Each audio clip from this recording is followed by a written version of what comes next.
Hi friends, welcome back to Matt for movies. आज मैं explain करने वाली हूँ एक Scottish mystery thriller film Marionette. Movie की शुरुआत में हमें 10 साल का लड़का मैनी दिखाया जाता है, जिसे लोगों से बात करना बिल्कुल पसंद नहीं था और इसलिए ज्यादातर वो खुद से ही बात करना पसंद करता था। और मैनी का सबसे ज्यादा इंटरेस्ट ड्राइंग में था। वो ज्यादातर एक्सीडेंट और इवेंट की काली धुंधली ड्राइंग बनाया करता था। उसको देखकर लोगों को लगता था कि जैसे वो पागल है। उसकी एडॉप्टिव मदर उसे कभी कभी थेरेपी के लिए भी ले जाया करती थी, जैसे वो उसे किसी पास्ट ट्रॉमा से बाहर निकालना चाहती थी। ज्यादातर थेरेपिस्ट का मानना था कि मैनी ऐसी ड्राइंग करके अपने स्ट्रेस को दूर करता है, लेकिन एक्चुअल में सच्चाई कुछ और ही थी। फिर अगले सीन में हमें एक अमेरिकन वुमेन जिसका नाम मैरेन विंटर था उसे दिखाया जाता है, जो कि अब स्कॉटलैंड में आ गई थी और वो एक एक्सपीरियंस साइकाइट्रिस्ट थी जो अपनी एक नई जिंदगी की शुरुआत करने के लिए यहाँ आई है, क्योंकि उसके साथ भी पहले कोई हादसा हुआ था जिससे वो बाहर निकलना चाहती थी। लेकिन ऐसी जगह पर जहाँ वो लोगों से अनजान थी, वहाँ वो बिल्कुल खुश नहीं थी। सबसे पहले वो वहाँ अपने काम की जगह जाती है, जहाँ उसकी मुलाकात उसकी कोवर्कर मॉर से होती है और फिर मॉर उसे एक काउंसलिंग रूम दिखाती है जहाँ मैरेन को काम करना था। लेकिन मॉर इस बात को लेकर कंफ्यूज थी कि मैरेन के पास जब न्यूयॉर्क में इतनी अच्छी जॉब थी तो वो यहाँ स्कॉटलैंड क्यों आई है। लेकिन बात को वहीं खत्म करने के लिए मैरेन उससे कहती है कि बस उसे रेन बहुत पसंद है। जैसे कि मैरेन के वर्क प्लेस का स्टाफ कम हो गया था क्योंकि वहाँ का मेंबर मेंटल प्रॉब्लम की वजह से हॉस्पिटलाइज था, इसलिए मैरेन को अपने पेशेंट के फर्स्ट सेशन से पहले बहुत कम समय मिलता है। उसके फर्स्ट डे पर उसे 2 पेशेंट्स को अटेंड करना था, जिसमें कि उसका सेकंड केस फर्स्ट केस से ज्यादा इंटरेस्टिंग था। और वो सेकंड केस पेशेंट और कोई नहीं बल्कि मैनी था, जो ज्यादातर डार्क ब्लड पिक्चर बनाया करता था और उसकी ज्यादातर पिक्चर्स में पिग होते थे, ना कि इंसान, जो मैरेन को काफी दिलचस्प लगा। मैरेन ने सेशन के दौरान मैनी से बहुत बातें करने की कोशिश की, लेकिन वो आधे सेशन में सिर्फ अपनी ड्राइंग बनाने में ही बिजी था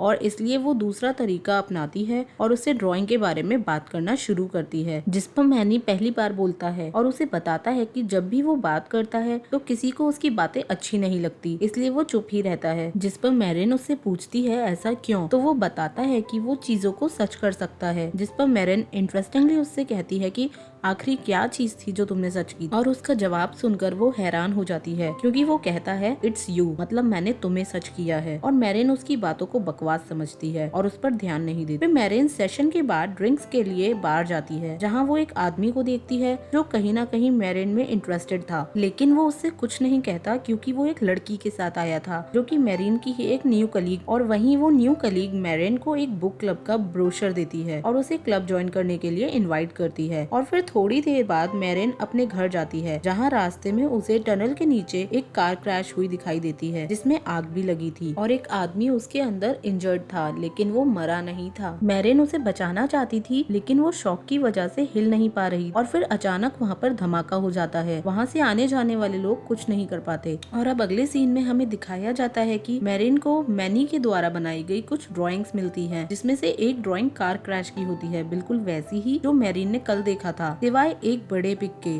जो उस ड्राइंग में था लेकिन रियल लाइफ में नहीं। और फिर अगले सेशन में वो मैनी से पूछती है कि क्या तुमने न्यूज में कभी कोई कार क्रैश के बारे में देखा है जो तुम्हें याद है, लेकिन मैनी बिल्कुल मना कर देता है। वो कहता है उसने ऐसा कुछ नहीं देखा, बल्कि वो ही है जिसने ये सब किया है। वो उससे कहता है कि जो वो बनाता है वो इस दुनिया में होता है। वो कहता है अगर ऐसा नहीं होता तो तुम भी यहाँ नहीं हो। उसकी बातें सुनकर मैरेन काफी कंफ्यूज हो जाती है। मैनी उससे ये भी कहता है कि तुम्हारी ड्रॉर में एक गन है, लेकिन मैरेन उसकी बातों को नजरअंदाज कर देती है क्योंकि उसे लगता है कि वो सिर्फ उसे डराना चाहता है और इसलिए वो अपना ड्रॉर चेक भी नहीं करती। अब नेक्स्ट डे क्लिनिक का पूरा स्टाफ एक मंथली मीटिंग ऑर्गेनाइज करता है, जिसमें वो सारे पेशेंट्स के बारे में डिस्कशन कर सके, जहाँ मैरीन उन्हें बताती है कि सिर्फ वो ही एक अकेली इंसान है जिससे मैनी बात करता है, नहीं तो वो हमेशा चुप रहता है। इवन वो अपनी एडॉप्टिव मदर और फ्रेंड से भी बात नहीं करता। मैनी का केस पहले उस डॉक्टर के पास था जिसकी जगह पर मैरिन आई थी, इसलिए वो पहले डॉक्टर से इस केस को स्टडी करना चाहती थी और एडमिनिस्ट्रेशन उसकी बात पर गौर करने का वादा करता है। और अब शाम को मैरिन वहीं उस बुक क्लब में जाती है जिसके बारे में उसकी कलीग ने उसे बताया था, और वहाँ जब ग्रुप डिस्कशन हो रहा था तो उसी दौरान एक हैंडसम लड़का मैरिन का ध्यान अपनी तरफ खींच लेता है और डिस्कशन के बाद अब मैरिन खुद को उससे इंट्रोड्यूस कराती है और उस लड़के का नाम कीरन होता है और वो भी वहीं आसपास रहता है जहाँ मैरिन रहती है। इसलिए वो दोनों बातें करते करते अपने घर जाते हैं, जहाँ मैरिन उसे ड्रॉप करती है। कीरन उससे अंदर चलने के लिए कहता है, लेकिन वो साफ मना कर देती है। और अब रात में सोते समय मैरिन एक सपना देखती है जिसमें मैरिन अपने हस्बैंड जोश के साथ अमेरिका में होती है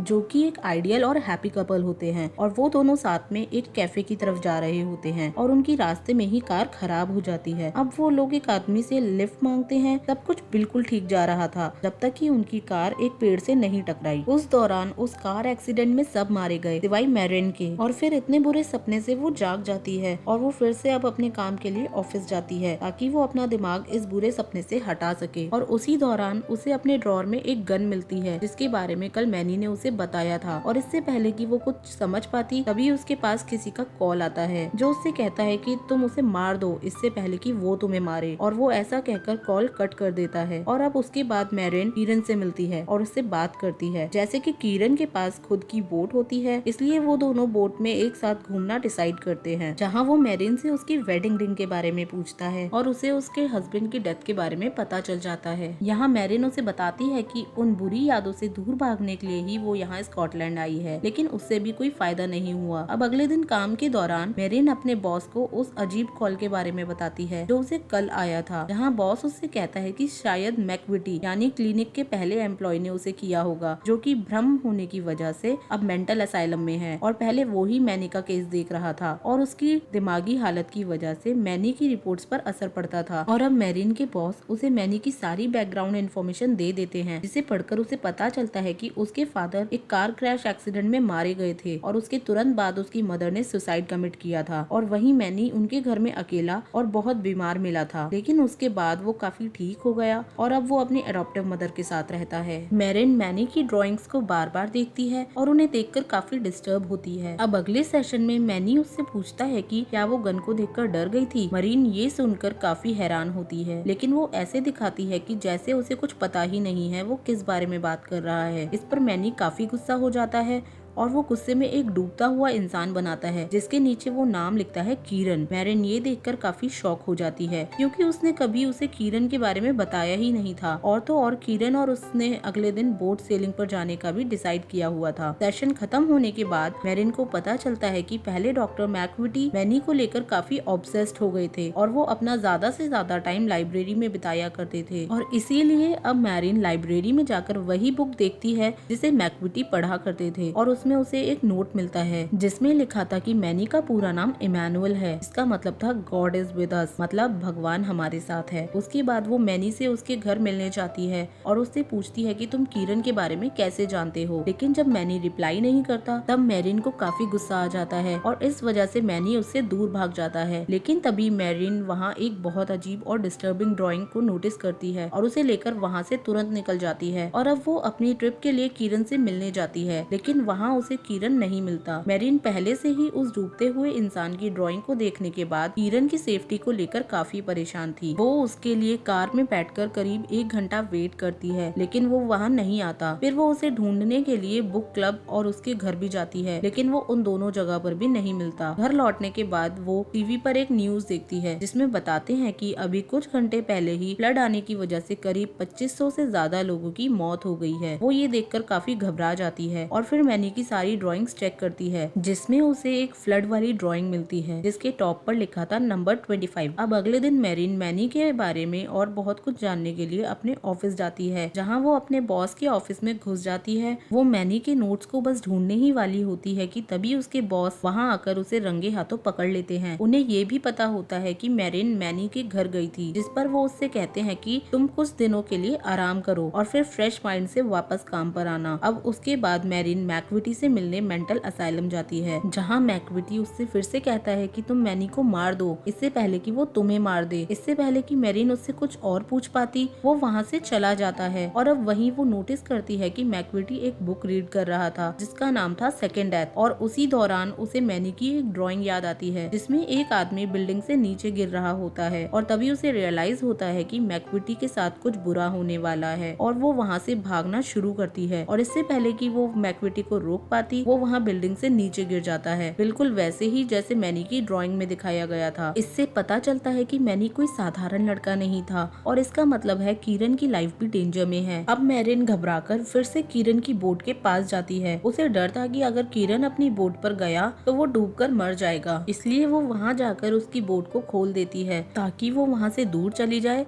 और किरण उस पर ना चढ़ सके और उसकी लाइफ को कोई खतरा ना हो। और अब मैरिन अपने क्लिनिक जाकर वहाँ से मैनी की सारी ड्राइंग्स ले लेती है और उन्हें देखकर उसे ये पता चलता है कि जो सब पास्ट में हुआ है वो सब उसकी ड्राइंग में था और उन सब ड्राइंग्स में जो पिग था वो और कोई नहीं बल्कि खुद मैरिन। फिर तभी उसका ध्यान एक और ड्राइंग पर जाता है जिसमें एक डूबती हुई बोट में एक आदमी सो रहा था। तभी उसे रियलाइज होता है कि वो किरण है, क्योंकि अभी उसने कितनी हैवी रेनफॉल में उसकी बोट को खोलकर छोड़ दिया था जिसकी वजह से वो बोट डूब सकती थी। और अब वो भागकर उसी जगह जाती है जहाँ बोट का एक्सीडेंट हुआ था और वहाँ से किरण की डेड बॉडी मिलती है जिसे पानी से बाहर निकाला जा रहा था। मैनी की काफी सारी ड्राइंग्स को सच होता देख वो काफी परेशान हो जाती है और अब मैरिन खुद पर कंट्रोल खो देती है और वो जाकर मैनी को किडनैप करके उसे गन पॉइंट पर लेकर उससे पूछती है कि तुम अब मुझे अपना सारा सच बताओ, नहीं तो मैं तुम्हें मार दूंगी। वो सोच रही थी कि ये शायद भगवान का भेजा हुआ एक मैसेंजर है जो उसे पनिश करने आया था, क्योंकि वो भगवान को नहीं मानती थी। और अब वो उसे एक कंस्ट्रक्शन साइट पर ले जाती है जहाँ वो उसके ऊपर गन पॉइंट कर देती है और उससे पूछती है कि क्या तुमने अभी मुझे अपने कंट्रोल में कर रखा है। जहाँ मैनी उससे कहता है कि ये सब तुम्हारी वजह से हुआ था, तुमने ड्रॉर ओपन किया तभी वो गन आई, तुमने बोट को खोला तभी किरण की डेथ हुई। अब इतना सुनने के बाद मैरिन उस बच्चे को गोली मार देती है और फिर बाद में खुद भी सुसाइड कमिट कर लेती है। और अगले ही सीन में मैरिन को हॉस्पिटल में दिखाया जाता है जो कि कार क्रैश के बाद हॉस्पिटल पहुंची थी। और जब वो उठती है तब उसका हस्बैंड जोश उसके पास होता है। यहाँ ये पता चलता है कि वो कार क्रैश में बच गया था, सिर्फ मैरिन को ही चोट आई थी और अब वो ठीक होकर अपने घर आ जाती है। वो स्कॉटलैंड में हुए हादसों से बेखबर और अब उसी रात वो आधी रात को उठ जाती है और वो जोश को बताती है कि वो पहले स्कॉटलैंड में, उसे लगता है जैसे ये ड्रीम था और वो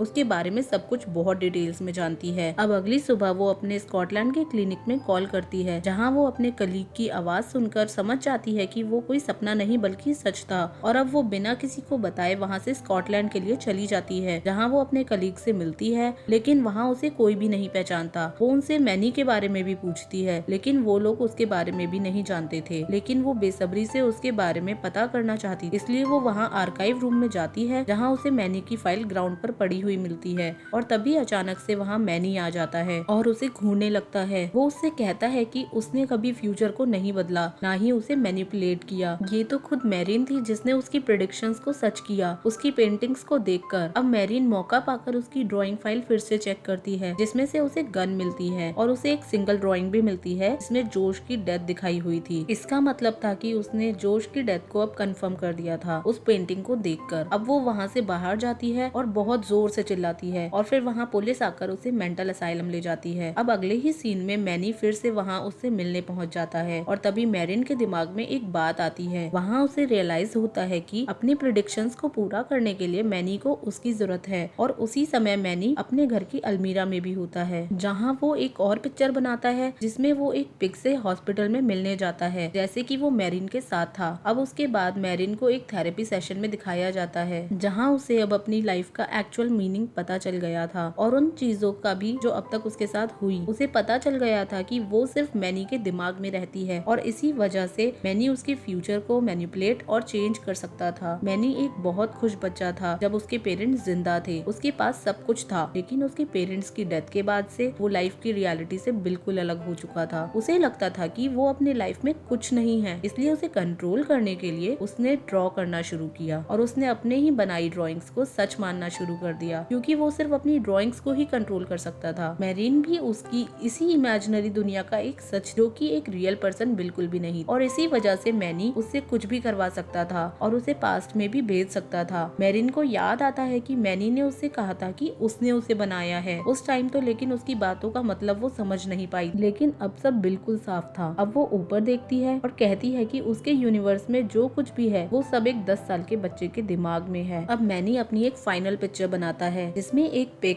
थेरेपिस्ट को सब सच बता रहा होता है और अब वो उसके बाद उस झूठी रियलिटी से बाहर आ जाता है जो उसने अपने दिमाग में बनाई और अब मैरिन के आसपास की दुनिया गायब हो जाती है और इसी के साथ मूवी खत्म हो जाए जहाँ मैनी अपने पेरेंट्स की डेथ का सच एक्सेप्ट करके अपनी एडॉप्टिव मदर के गले लग जाता है। आपको ये मूवी एक्सप्लेनेशन कैसी लगी कमेंट सेक्शन में जरूर बताइएगा और साथ ही वीडियो को लाइक और चैनल को सब्सक्राइब करना ना भूले। Thanks for watching, bye bye.